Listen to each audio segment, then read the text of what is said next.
Esse é um review rápido especial, não só pela nova abordagem que nós estamos utilizando aqui, como também por apresentar uma das obras mais emblemáticas dessa coleção de graphic novels da DC Comics, produzida pela Eagle Moss. Eu estou falando de Morte em Família, que traz a morte do Robin pelas mãos do Coringa. E especial por quê? Primeiro porque é uma obra que está sendo pedida pelos leitores há muito tempo. A Panini deu mole e a Eagle Moss foi lá e fez o quê? Ela foi muito esperta, pegou e publicou na sua coleção de graphic novels, trazendo essa obra que, por mim particularmente, estava sendo esperada há muitos e muitos anos. Eu sempre procurava pelos sebos ou mesmo pelos mercenários livres, mas o máximo que eu encontrava eram edições com páginas rasgadas e que custavam o olho da cara. E foi justamente ao saber que essa história aqui estava incluída na coleção de graphic novels da DC Comics que eu decidi assiná-la. Publicada de dezembro de 1988 a março de 1989, ela tem o roteiro do Jim Starlin e os desenhos de Jim Amparo. Naturalmente que ela é diferente daquela Morte da Família, publicada recentemente pela DC Comics,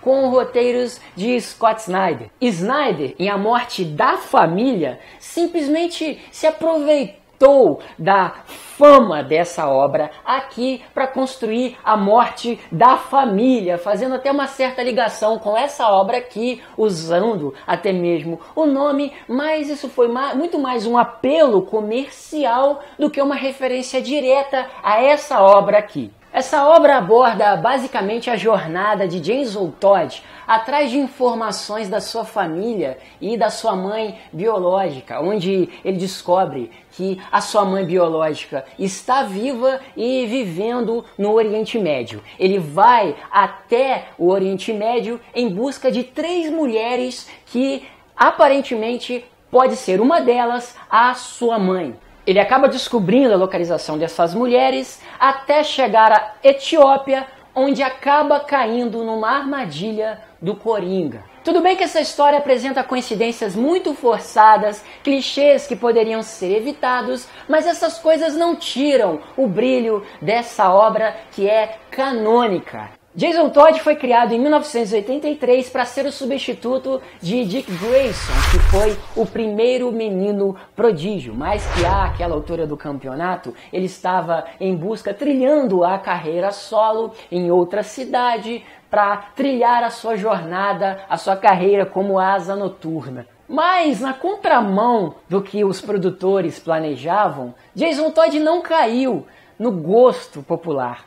Muito pelo contrário, ele passou a ser odiado pelo público, que já não aguentava mais ver as malcriações daquele adolescente mimado que ele se tornou.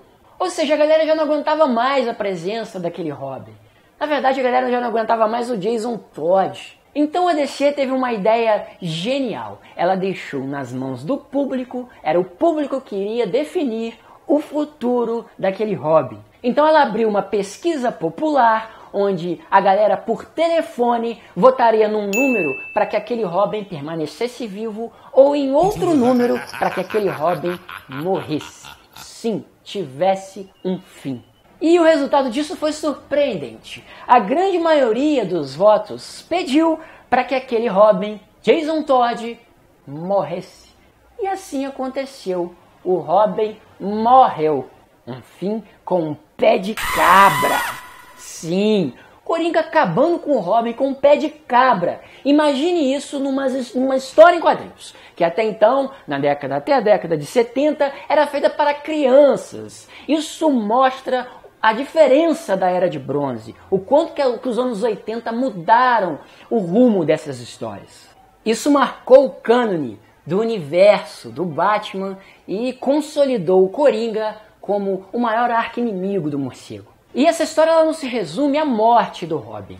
Tudo bem que a gente conhece ela muito mais por causa disso, mas ela traz em seu contexto, de uma forma muito satisfatória, questões políticas, por exemplo. Ela traz a ameaça nuclear, questões das políticas que estavam sendo trazidas naquele momento pelo governo dos Estados Unidos, e ela traz até mesmo a presença de Osama Bin Laden. Sim, senhoras e senhores, o maior símbolo de terrorismo já existente na nossa história aparece aqui em conluio com o Coringa. Então eu indico muito essa obra. Aliás, você não encontra em lugar nenhum a não ser na coleção de graphic novels da DC Comics produzida pela Eagle Moss. Ponto positivo para a Eagle Moss, que traz inclusive um extra muito bacana, que é a primeira aparição do Robin Jason Todd. Isso está em Batman 366, ali publicado